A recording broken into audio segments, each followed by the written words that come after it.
Hi everyone, welcome po sa ating pag-aaral muli ng salita ng Diyos. Ako po muli ang iyong lingkod, Pastor Charlie Nakutanan, ang makakasama niyo sa oras na ito sa pag-aaral ng salita ng Panginoon. Sumandali mo na tayong yumuko at manalangin. Lord, thank you once again this moment, Lord, sa aming pakikinig muli ng salita. Patuloy, Panginoon, na mangusap ka sa bawat sa amin. Hayaan niyo pong bawat sa amin patuloy maging attentive sa pakikinig ng salita. Purihin ka, O Diyos. We entrust into your hands, Lord, ang kabuuan ng pag-aaral namin ito yung salita sa pangalan ni Jesus. Amen. Amen. Purihin ang Diyos. So, welcome po muli sa lahat po ng mga disciple, leaders ng GCS, GO Camarin Family. So, welcome everyone. At sa lahat po ng mga taga-subaybay natin all over the Philippines and all over the world. So, welcome po sa lahat. Amen. So, purihin ng Diyos. So, mapalad po kayo ngayon nakaupo, nag-aabang upang makinig ng salita ng Diyos. Malinaw po yan sa Book of Luke 11:28. Mapalad ang mga nakikinig ng salita ng Diyos, sigit sa lahat, ang mga nagsasagawa nito. Amen. So, yan. So, ngayon ay dadako tayo sa ating ikalawang bahagi ng ating pag-aaral ng salita ng Diyos. So, ating pong tinatalakay. Ang ating topic is about some reasons why Jesus came into the world. Mga ilang kadahilanan bakit si Jesus naparito sa sanlibutan. Okay, so yung ating foundation verse ay Book of Luke chapter 19 verse 10 na sinasabi roon, Jesus came into the world to seek and to save that which was lost. Si Jesucristo ay naparito sa sanlibutan upang hanapin at iligtas ang mga nawawala. Amen. So, Jesus came into the world for several reasons. Okay, so sa mga ilang kadahilanan according to the Bible.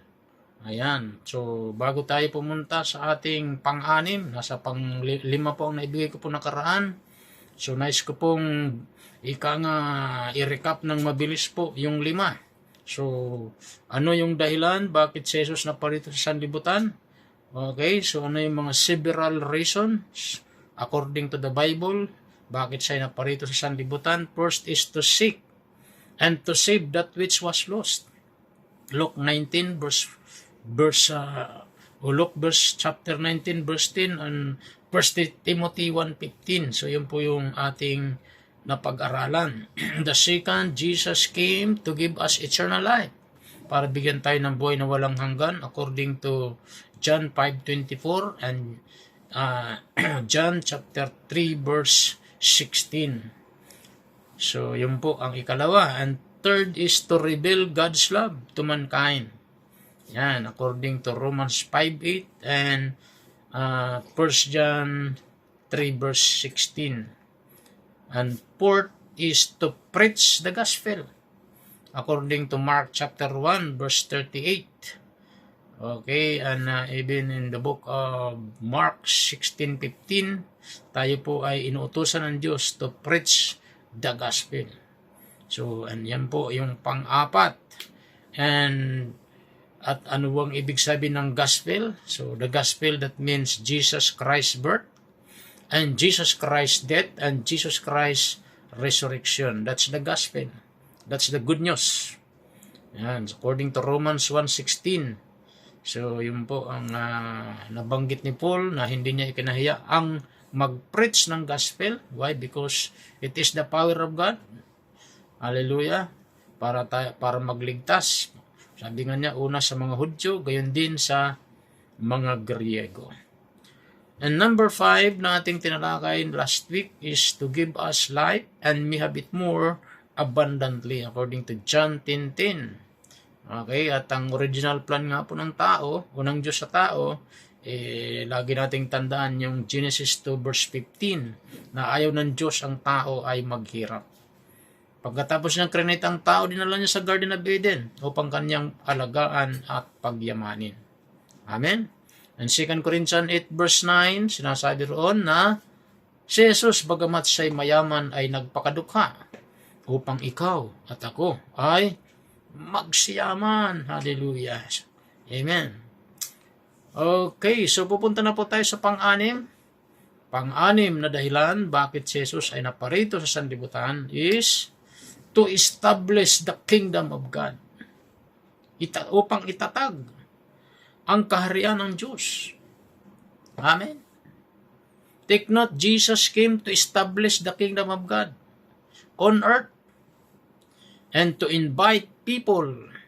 Invite people. Imbitahan niya mga tao to be part of it, na maging kabahagi nito.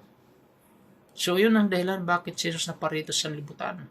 To establish the kingdom of God. Upang itatag ang kaharian ng Diyos.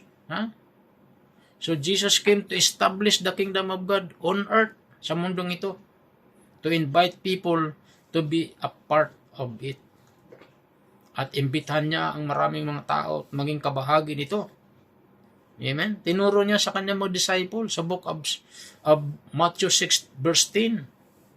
Anong sabi ni Jesus? He taught His disciple or followers to pray. Anong tinuro niyang panalangin? Your kingdom come. Your will be done on earth as it is in heaven. So naparito ang Panginoon. Sabi ng Panginoon, ang kaharian mo ay dumating. At mapangyari ang kalooban mo dito sa lupa kung paano nasa langit. Naway maghari ka sa amin, sundin nawa ang iyong kalooban dito sa lupa tulad ng sa langit. So yun ang dahilan kaya si Jesus naparito sa mundong ito. Upang itatag ang kanyang kaharian dito sa lupa. Kung anong mayroon sa langit, gusto niya magkaroon din dito sa lupa. Amen? Take note, sa langit, sabi ng book of Revelation 21 verse 4, sa langit, walang pag-iyak, wala nang kahirapan, walang sakit, wala nang pagluha. Sa langit ay puno ng kapayapaan, puno ng kasaganan. Ang mga ginto sa langit ay kakalat-kalat. Ang mga lansangan sa langit ay mga lantay na ginto. Kumikinang. Ang mga lansangan sa langit. Yan ang gusto ng Diyos mangyari dito sa lupa. Kung sa langit ay mapayapa, gusto niya dito sa lupa, mapayapa din. Yan ang kalooban ng Diyos. Nais niyang maganap at mangyari sa lupa. Kung sa langit ay puno ng pag-ibig, gusto niya dito sa lupa ay pagharian din ng pag-ibig.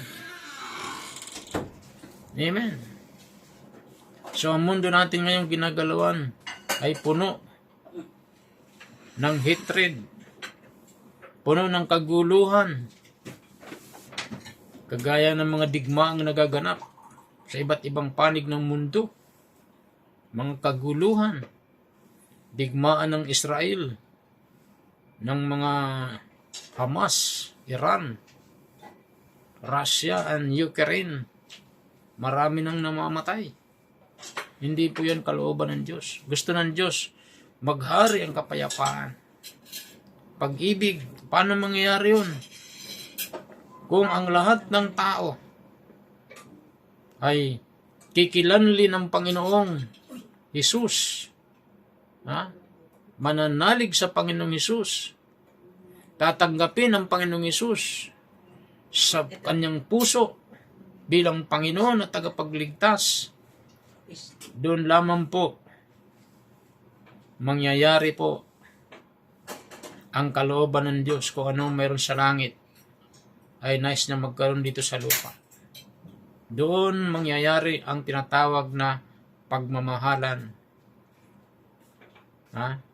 at kapayapaan. Mawawala ang kaguluhan, mawawala ang digmaan. Kung ang lahat ng tao sa mundong ito, lahat ng bansa, lahat ng mga namumuno sa bawat bansa at lahat ng tao sa bawat bansa sa buong mundong ito ay kikilanlin si Jesus bilang Lord and Savior ng kanyang buhay, tatanggapin si Jesus sa kanyang puso bilang Lord and Savior ng kanyang buhay, maglalaho ang mga hatred, maglalaho ang mga patayan, maglalaho ang mga digmaan, mawawala na ang kaguluhan. Why? Sapagkat si Jesus po ang author ng kapayapaan. Si Jesus po ang author ng pag-ibig at pagmamahalan. Yan po ang katotohanan, mga magulang, mga kapatid. Kaya kapag si Jesus po'y kinilala ng bawat bansa, ng bawat namumuno sa bawat bansa, ng bawat tao sa buong bansa, sa bawat bansa sa buong mundo, wala nang mga gyera, wala nang magmamanufacture ng mga nuclear war o nuclear weapons na yan. Wala nang magmamanufacture ng mga sandata, mga baril na yan, mga nakakamatay. Wala na. Kung ang lahat ng tao sa buong mundo ay tatanggapin si Jesus bilang Lord and Savior ng kanyang buhay. Bakit? Kasi si Jesus lamang po ang pinagmumulan ng totoong pag-ibig.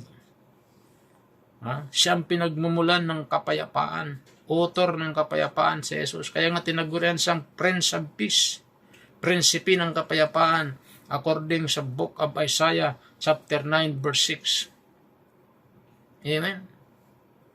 Yun po ang katotohanan, mga magulang, mga kapatid. Wala nang digmaan, wala nang magpuproduce, magmamanufacture ng mga baril, ng mga nuclear weapons na yan. Wala na. Kasi po, ang lahat ng tao po ay nagmamahal sa Diyos. At pagmahal ng tao ang Diyos, mahal niya ang kanyang kapwa.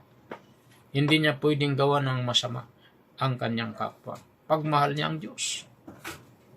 Amen? Kaya ang solusyon sa magulong mundo, magulong bansa, ay si Jesus. Si Jesus ang kaayusan ng lahat ng bagay. Yan ang gusto ng Diyos mangyari sa lupa. Kung anong mayroon sa langit, gusto niyang mangyari dito sa lupa. Kaya sabi niya, naway maghari ka sa amin. Sundin nawa ang iyong kalooban dito sa lupa tulad ng sa langit. Kaya pag naghari si Jesus sa ating puso, sa ating buhay, magkakaroon tayo ng totoong pagmamahal. Totoong kapayapaan. Amen? Wala nang kaguluhan, mga kapatid. Maghahari ang kapayapaan, pagmamahalan sa buong mundo. Amen? Purihin ang Diyos. So, yun pong dahilan bakit si Jesus naparito sa mundong ito. To establish the kingdom of God. Amen. So, Jesus came to establish the kingdom of God on earth and to invite people to be a part of it. Imbitahin niya maraming mga tao. Iniimbita ng Diyos sa maraming tao maging kabahagi nito. Amen. Kaya nga sabi niya sa Revelation 3 verse 20, ay sabi niya, narito ako, nakatayo sa labas ng pintuan. Kumakatok, tumutuktok. Ang sino mang makinig na aking tinig at bubuksan ang pinto, ako'y papasok sa kanya at magkasalo kaming kakain. So ang Diyos ay kumakatok. Niimbitahan niya ang maraming mga tao na pagbuksan siya at willing siyang makialam, willing siyang pumasok sa ating buhay, willing siyang magmaniubra sa buhay natin kung papaintulutan natin. At ang good news, kapag si Jesus ang naghari at nagmaniubra sa buhay natin, ang buhay natin ay magiging masaya, maligaya, mapayapa, matagumpay, pinagpala. Amen? Yun ang katotohanan. Ang kabaliktaran naman, pag si Satanas ang nagmaniobra sa tao at naghari, ang buhay ng taong yan ay magiging magulo, miserable. Kagaya ng mga nangyayari ngayon, napakaraming mga namamatay sa digmaan. Yan po ay hindi nagmumula sa Panginoon. Si Satanas ay naparito, John 10:10, to kill, to steal, and to destroy. That's the mission of Satan. But the mission of Jesus Christ, bakit siya naparito? to give us life and have it more abundantly. Ang mission ni Jesus, bakit siya na parito, bigyan tayo ng kapayapaan. Buhay na ganap at kasiya-siya. Buhay na may direksyon at buhay na may tinatawag na bright future. Yun ang nais ng Diyos. Yun ang dahilan bakit siya naparito. Amen? Kaya napakahalaga pong ipakilala natin si Jesus sa buong mundo. Sino ang gagawa nito? Ikaw at ako na tumanggap kay Jesus. Spread the love of God. So we need to spread the love of God. We need to spread the word of God. Preach the word of God to every creature. Amen. Dalhin natin ang mensahe ng kaligtasan sa lahat ng tao. Dahil si Jesus lamang po ang solusyon sa magulong mundong ito. Kagaya ngayon, napakagulo ng mundo natin. Amen. Maraming mga digmaan sa iba't ibang panig ng daigdig. So si Jesus lamang po ang solusyon para matigil ang lahat ng ito. Amen. So Jesus taught his disciple or followers to pray. At ang tinuro niya, your kingdom come, your will be done on earth as it is in heaven. According sa Matthew 6 verse 10, naway mag-ari ka sa amin. Sundin nawa ang iyong kalooban dito sa lupa tulad ng sa langit. Amen? So yung po mga magulang, mga kapatid, pag naghari si Lord sa buhay natin, sa buong sangkatawan sa mundong ito, at sinunod ang kalooban ng Diyos, wala nang kaguluhan, wala nang ikangadigmaan, maghahari ang kapayapaan, kasaganaan, maghahari, wala nang kaguluhan, pag si Jesus ang naghahari sa lahat ng tao, sa bawat bansa at sa buong mundo. Amen? So, kung yan ang mission ni Jesus, mag-establish ang kanyang kingdom dito sa lupa, at anyayahan ng maraming tao maging kahabahagi nito, dapat ikaw at ako na tumanggap din kay Jesus. Yun din po ang ating mission. Establish natin ang kaharian ng Diyos. Saan ka man ngayon, saan ka man nakatira, establish natin ang kingdom ni Lord. Maging katuwang tayo sa pagpapalawak ng kaharian ng Diyos dito sa lupang ito. Amen? Sa gayon ang lahat ng tao sa bawat bansa ay makakilala sa ating Panginoon. Through you, through us. Amen. Okay, so number 7 na tayo. So some major reason why Jesus came into the world. Number 7, to fulfill prophecy. Upang mapangyari ang mga propesya patungkol sa Panginoong Hesus. Take note, Jesus came to fulfill the prophecies of the Old Testament regarding the coming Messiah. Throughout the Old Testament, there are numerous prophecies foretelling the birth, life, death, and resurrection of Jesus Christ. At mga ilang halimbawa ng mga prophecy patungkol kay Jesus na nagkaroon po ng katuparan o nagkaroon na po ng fulfillment.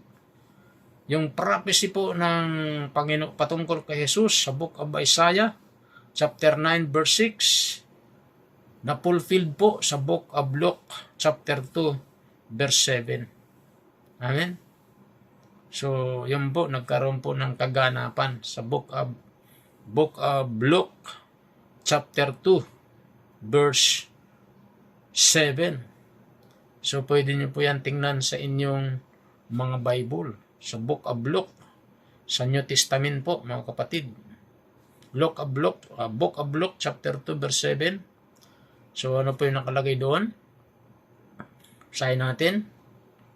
So, verse 7, sabi po roon, at isinilang niya ang kanyang panganay, at ito'y lalaki. Binalot niya ng lampin ang sanggol at iniga sa isang sabsaban, sapagkat wala ng lugar para sa kanila sa bahay panuluyan. O anong sabi po sa Isaiah chapter 9 verse 6? Isisilang ang isang sanggol. O di ba? Prophecy. So, prinopisay sa Isaiah chapter 9 verse 6, sabi ron, isisilang ang isang sanggol. Tapos pagdating ng Luke, sa New Testament, Luke 7, at isinilang niya. O sa Old Testament, propesya pa lang, isisilang. Pagdating sa New Testament, isinilang na. Di ba? Nangyari yung prophecy. So, naparito si Jesus to fulfill prophecy. Amen? So, isinilang niya ang kanyang panganay at ito'y lalaki. So, isinilang po si Jesus. So, yun po yung tinatawag na kadahilanan bakit naparito si Jesus sa sanlibutan. To fulfill prophecy. So, napakarami pong prophecy sa Bible. So, isa lang po yung binanggit ko po sa inyo, yung Isaiah 9 verse 6, fulfilled in Luke 2 verse 7.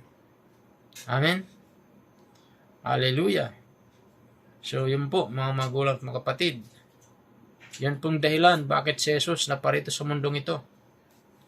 To fulfill prophecy. Amen? Maging yung Isaiah chapter 53. Okay, makikita niyo roon kung saan si Jesus sabi roon siya ay daranas ng matinding paghihirap. Amen? Siya ay lalatiguhin at maraming mga latay na mangyayari sa kanyang katawan. So sa Isaiah 53 po yun. Pagdating po sa New Testament, nagkaroon po ng katuparan at si Jesus nga po nung siya po ay hinuli at ayun, halos magkaluray-luray yung kanyang katawan. Siya'y binugbog, sinugatan, pinako sa krus, yung kanyang dalawang kamay, mga lalaking butas, kanyang paa, pinutungan ng koronang tinik, lahat na. Halos hindi na siya makilala. So, yun po, ay naisulat po yan sa Isaiah 53. Okay, yung buong chapter 53, basahin nyo lang po yan. Okay. Number 8 na dahilan why Jesus came into the world. Number 8, to bring light in this darkened world. Upang magdala ng liwanag sa madilim na mundong ito. Amen. So, yan pong dahilan kaya si Jesus naparito sa mundong ito. Sino ba yung liwanag na tinutukoy rito? Si Jesus. Si Jesus mismo ay sinabi niya sa kanyang sarili. John 8:12, sabi ni Jesus. Sabi niya, I am the light of the world. Jesus, the light of the world. Nagsalita siya sa mga Pariseo. So Jesus spoke to the Pharisees again. Ang sabi niya, I am the light of the world. Ako ang ilaw ng mundong ito, ng sanlibutan ito. He said. At sabi ni Jesus, whosoever follows me will have the light of life and never walk in darkness. Amen? So, muling nagsalita si Jesus sa mga Pariseo. Sinabi niya, ako ang ilaw ng sanlibutan. Ang sumusunod sa akin ay magkakaroon ng ilaw sa kanyang buhay at di nalalakad sa kadiliman. So, Jesus is the light of the world. Siya ang ilaw ng sanlibutan. Amen? Hallelujah. So, ang buhay po na madilim, ang buhay po na wala kay Kristo ay madilim. Amen. Kaya nga makikita natin yung mga walang Kristo, makamundo, namumuhay na maraming bisyo. Yan yung kadiliman, mga bisyo sa katawan. Alak, sigarilyo, pagiging babaero, lahat na. Yun ay buhay na wala kay Kristo. Pero pag ikaw ay na kay Kristo, magkakaroon ng kaliwanagan ang buhay mo, ang buhay natin. Kaya mawawala na sa atin yung mga bisyo sa katawan. Kagaya ko nung araw, nung wala pa ako kay Kristo, nasa kadiliman pa ako, puno rin pa ako ng bisyo sa katawan. Number 1, sugar roll. magdamag sa sugalan. Yan ang buhay ko sa kadiliman ng araw, nung wala pa ako kay Jesus. Palamura, palaban sa magulang. Ha? Ganyan po ako nung araw. Maraming bisyo. May hit-hit ng sigarilyo, alak, nanginginom din ako. Ganun po ako dati. Pero salamat sa Diyos, nakilala ko si Jesus. Na-transfer po ang buhay ko from darkness to light. Amen? So, nung tinanggap ko si Jesus as my Lord and Savior ng buhay ko, ayun, nagkaroon ng liwanag ang buhay ko. Kasi Jesus po ang ilaw ng sanlibutan. So, the moment na tanggapin natin siya bilang Lord and Savior ng buhay natin, ang buhay natin ay magiging maaliwalas. Amen? Magiging maliwanag ang buhay natin. Amen? Yun ang sabi ni Jesus eh. At pag sumunod tayo sa kanyang mga pinag-uutos, hindi tayo maliligaw. Amen? Hindi tayo makapariwara. Kakaroon tayo ng magandang kinabukasan. Yan sabi niya sa mga Parisiyo. Sabi niya, ako ang ilaw na sanlibutan. Ang sumusunod sa akin ay magkakaroon ng ilaw sa kanyang buhay at di nalalakad sa kadiliman. Amen? And then, sinabi rin niya sa Matthew 5:14, ang sabi niya, you are the light of the world. A city that is set on a hill cannot be hidden. Kaya sabi niya sa verse 16, let your light shine before men, that they may see your good works and glorify your Father in heaven. Amen? Kayo ang ilaw sa sanlibutan. Ang lungsod na nakatayo sa ibabaw ng burol ay hindi maitatago.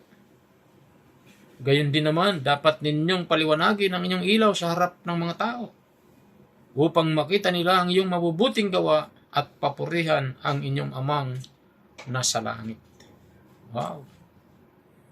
So, the moment tinanggap natin si Jesus as Lord and personal Savior ng buhay natin, tayo ay magliliwanag. Yung liwanag na tinanggap natin kay Lord, ay magre-reflect sa buhay natin. Kaya tayo rin po ay magsisilbing liwanag sa mundo ito. Amen. Yan ang katotohanan. Pag tinanggap natin din si Jesus, hindi ka mabilis tatanda. Magre-reflect yung liwanag ni Lord sa buhay mo. Amen. Purihin ang Diyos. Ako po yung senior citizen na po ngayon. Noong December 2023, ako po yung senior citizen na po. 60 years old na, going to 61. Minsan pumasok ako sa establishment. Ayaw akong papasokin. Sabi ko sa kanya, senior citizen na po ako.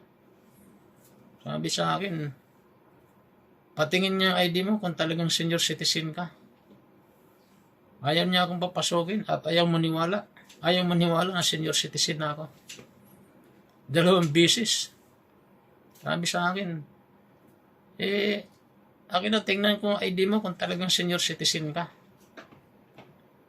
Ano yan? Tingnan mo, sabi ko. Naniniwala ka na? Ayaw mo akong paniwalaan na ako senior citizen. Amen. Tapos sabi naman din sa isang pumasok din ako sa establishment sabi ko, senior po ako.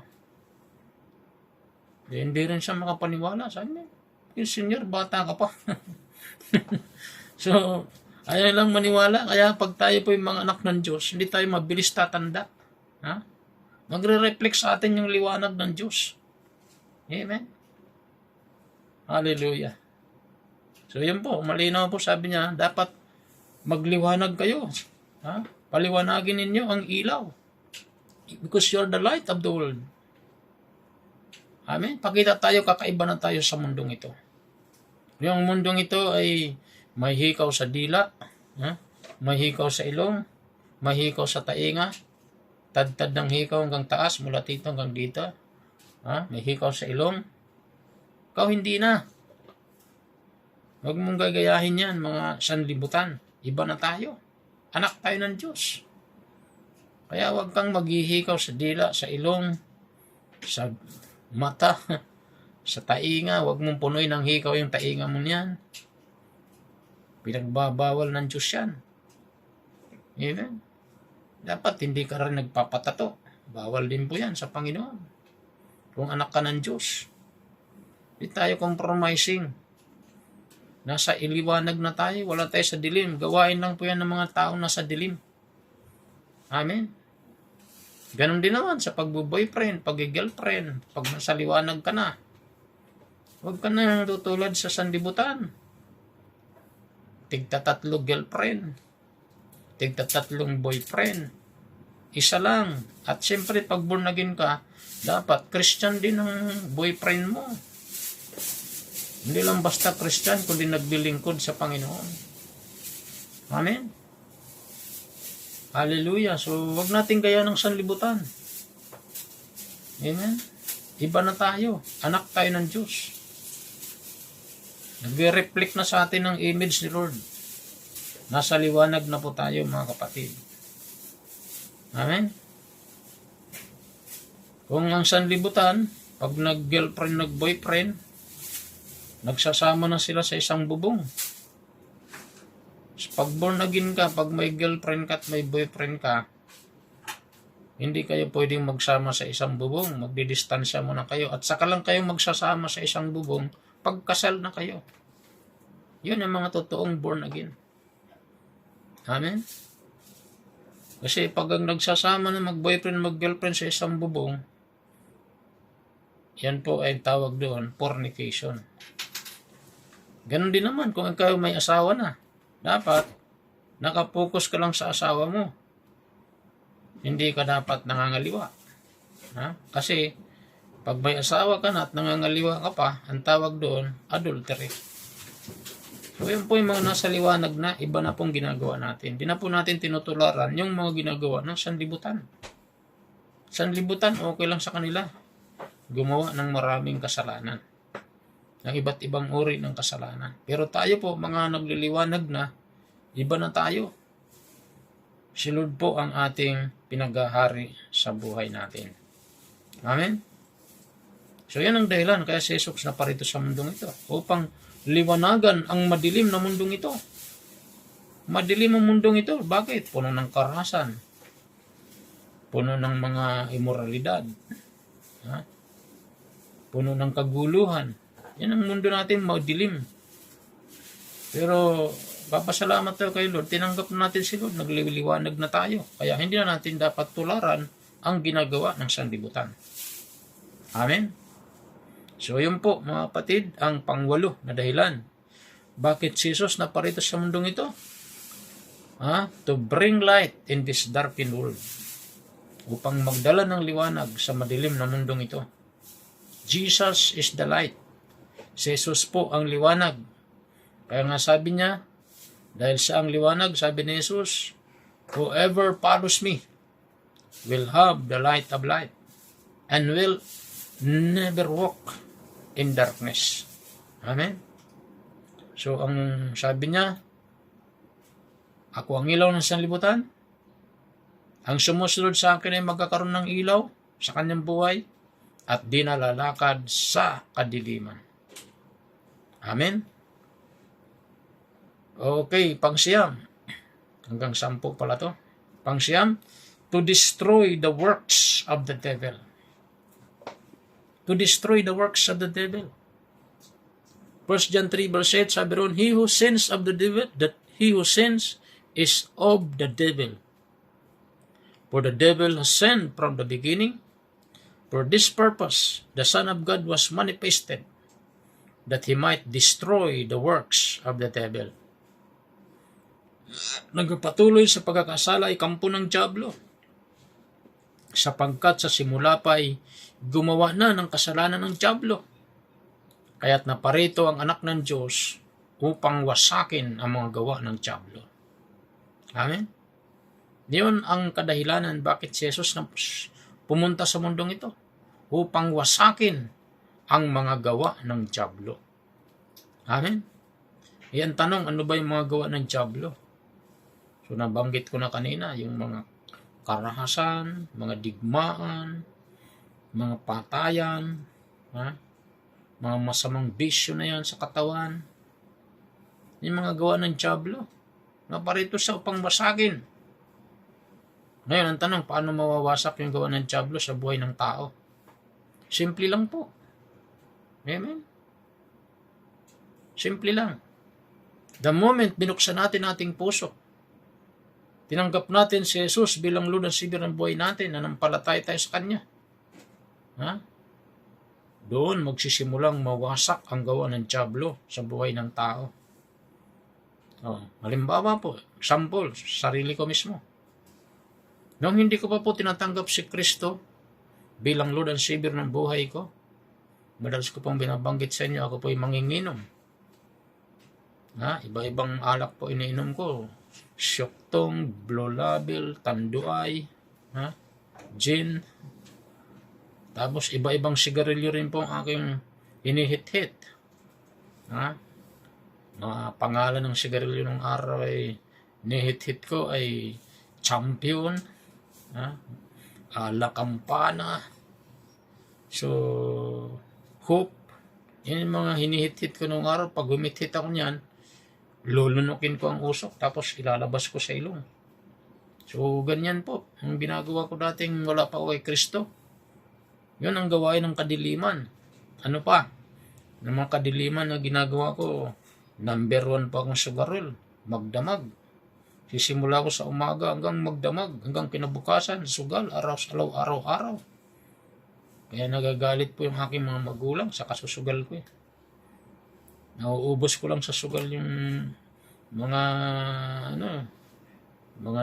kinikita kong pera, ganun po. Nung araw, nung wala pa kay Kristo.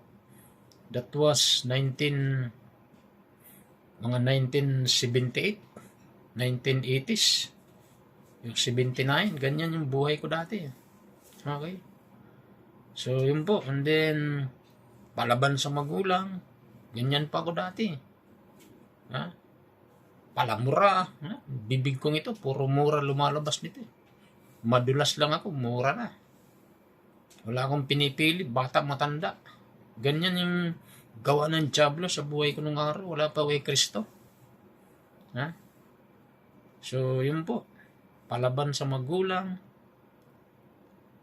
Pero nagpapasalamat po kay Lord dahil sa pamamagitan po ng isang kaset na radio.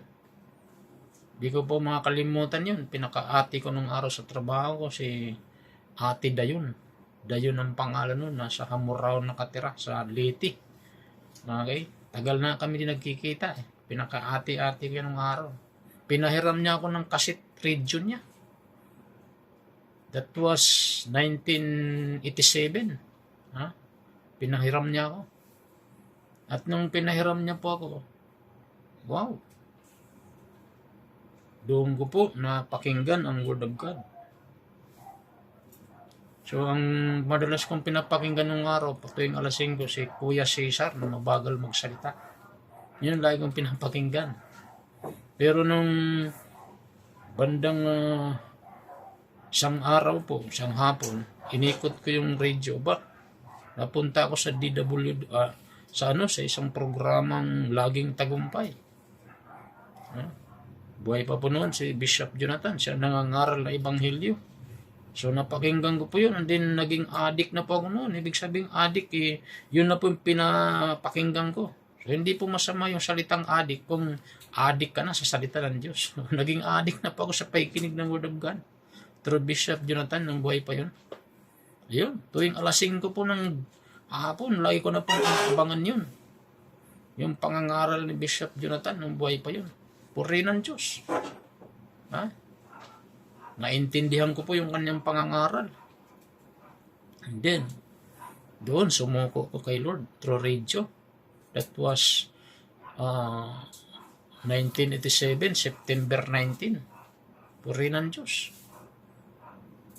September 13 yata yun kasi September 20, Sunday po yung pumunta na po ako sa gawain ng Panginoon. Hinahanap ko na po yung Jesus Christ Saves Global Outreach. Nasa Heart Center pa nung araw yun. Hinahanap ko na yun. Hinahanap ko po. Puri ng Diyos, nakita ko po. Ngayon, nagsimula na pa akong dumalo roon. Every Sunday. So, minsan, mayroon na po akong na-invite at nadadala ko roon sa gawain. So, yun po. And then, nagkaroon po ng pagbabago ang buhay ko. Dramatic change. Ayan, doon po nawasak ang mga gawa ng dyablo sa buhay ko. Wala na po yung pagmumura. Wala na po yung pagiging pahinginom ko ng alak. Nawala na po yun. Nabago po yung buhay ko. Pag ninigarilyo, naalis na po lahat yun. Then, yung mga paglaban ko sa mga magulang ko, katakot-takot na pagsisisi ang ginawa ko. Na hindi dapat ang magulang po ay nilalabanan. So, pinagsisihan ko po ang lahat. At hindi ko po sukat akalain na ako'y maging mangangaral ng Ebanghelyo. Amen? So, yun po, nabago po ang buhay ko, nawasak ang gawa ng dyablo sa buhay ko. So, ganun lang po kasimple. Para mawasak ang gawa ng dyablo, na parito ang Panginoon parwasakin ang mga gawa ng dyablo. The moment tinanggap natin si Jesus as Lord and personal Savior ng buhay natin, wasak ang gawa ng dyablo. Amen? Yan po ang katotohanan, mga magulang at mga kapatid. So, si Jesus na parito sa mundong ito upang wasakin ang mga gawa ng dyablo. Purihin ang Diyos. Amen? Hallelujah. So, hindi po magtatagumpay ang dyablo kahit pagsamasamahin po yan sa kapangyarihan ng Panginoon. Amen? Ito po ang kapangyarihan ng Diyos. Nandito lang po ang dyablo. Hindi po siya pwedeng lumampas doon. Mas powerful po. Amen? Wala na pong higit sa kapangyarihan ng Diyos. Pagsamasamahin mga kampo ng dyablo, walang isa man ang uubra sa kapangyarihan ng Diyos. Amen? Hallelujah. Ang ating Diyos ay buhay at makapangyarihan. Powerful God. Omnipotent God. Amen? Hallelujah. So, yun po yung pang-siyam. And lastly, tapos na po ako. Ang pang-sampu po ay upang maghatid ng ganap na kapayapaan sa mundong ito na puno ng kaguluhan. Ano po ang sabi ng Isaiah 9 verse 6? For unto us a child is born, unto us a son is given, and the government will be upon his shoulder, and his name will be called Wonderful, Counselor, Mighty God, Everlasting Father, Prince of Peace. Amen? Sapagkat isisilang isang sanggol lalaki para sa atin, ibibigay sa kanyang pamamahala at siya ay tatawaging kaangahangang tagapayo, makapangyarihang Diyos, walang hanggang Ama, prinsipe ng kapayapaan. So, ang Panginoong Hesus po, the Prince of Peace, ang prinsipe ng kapayapaan. Amen? John 14:27, ang sabi ng Panginoong Hesus, Peace I live with you, my peace I give to you, not as the world gives, do I give to you. Let not your heart be troubled, neither let it be afraid. Kapayapaan ang iniiwan ko sa inyo. Ang aking kapayapaan ay binibigay ko sa inyo. Hindi ito katulad ng kapayapaan na binibigay ng sanlibutan ng mundong ito upang kayo'y mabalisa, huwag na kayong matakot. Okay? So, ang nagbibigay po ng kapayapaan ay ang Diyos.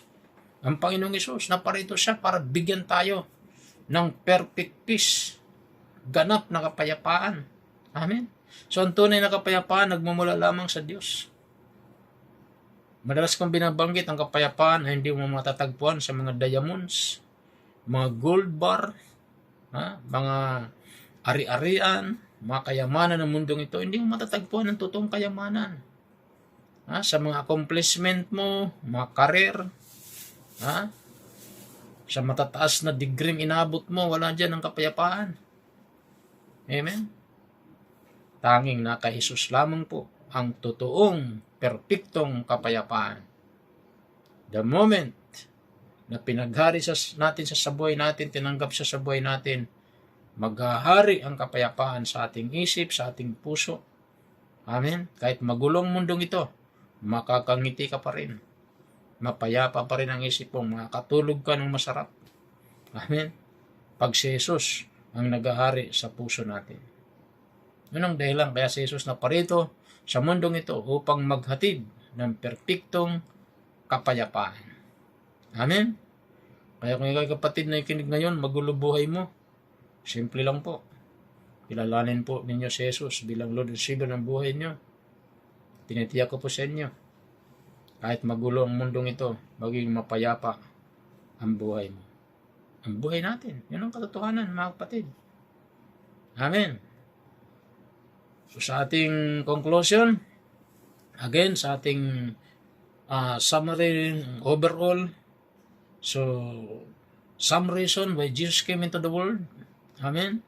So Jesus came into the world first to seek and to save that which was lost. Second, to give us eternal life. Third, to reveal God's love to mankind. Fourth, to preach the gospel. And fifth, to offer abundant life to all who believe in Him. And bring light in this darkened world. And to destroy the works of the devil. And lastly, upang maghatid ng perpektong kapayapaan o ganap na kapayapaan sa daigdig na ito na puno ng kaguluhan. Amen? So, purihin ng Diyos. Hope na mayroon po tayong natutunan sa pag-aaral natin ito sa ating ikalawang bahagi. So, tayo pong sumandali yumuko at manalangin. Panginoon, maraming salamat po, Panginoon. Sa oras na ito, sa lahat po ng mga itinuro mo sa amin, O Diyos, na mga ilang dahilan bakit ka, Panginoong Hesus, na parito sa mundong ito. Salamat po sa mga paalaala mo sa salita. Salamat sa puso mo para sa amin na mahal mo kaming lahat. Bagamat napagandang kalagayan mo dyan sa langit, Panginoon. Pumunta ka sa mundong ito at dinanas mo ang may hirap na kalagayan, Panginoon, para lang kami ay matubos sa tiyak na kapahamakan sa impyerno. Maraming salamat po, Lord, na parito ka para ang mundong madilim na ito ay iyo pong liwanagan, O Diyos. At upang basakin mo ang magawa ng kadiliman, O Diyos, sa mundong ito at sa buhay ng bawat tao. Salamat po, Diyos. Sa oras na ito, taas lang po ninyong kanang kamay nyo at sundan nyo maiksing panalangin na ito. Sabihin natin, Panginoong Diyos, na makapangyarihan sa lahat. Lumalapit ako sa iyo, nagpapakumbaba sa iyong harapan, humihingi ng tawad sa lahat ng mga nagawa kong kasalanan. Linisin niyo po ako na yung banal na dugo. Binubuksan ko ngayon ang aking puso.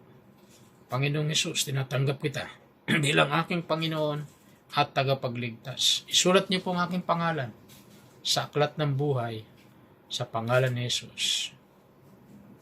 Amen. Amen. Ako na lang po manalangin, Lord. Thank you sa lahat po ng mga makinig niyo salita sa oras na ito. Pagpalain niyo sila. At yung mga tumanggap, Panginoon, sa iyo, Lord, pagpalain niyo rin po. Lubusan ka lang makilala sa malalim at Bibliang kaparaanan. Thank you, Lord. Pagpalain niyo rin po ang mga nangangailangan sa oras na ito. Lagi ang mga may karamdaman, patuloy niyo iunat yung pagpalang kamay at pagalingin niyo po. Mga naguguluhan, bigyan po silang kapayapaan. May mga problema, thank you, Lord. Kayo ang aming problem solver. Purihin ko, Diyos, oras na ito, Lord. Kiniklimok namin ang kasagutan mo sa aming mga prayers, O God. Hallelujah. Salamat po. Patuloy ko rin inaalaala sa panalangin ang bayang Israel. Patuloy mong pagpalain at ingatan ang iyong bayan. Palain mo ekonomiya ng bayang Israel in Jesus' name.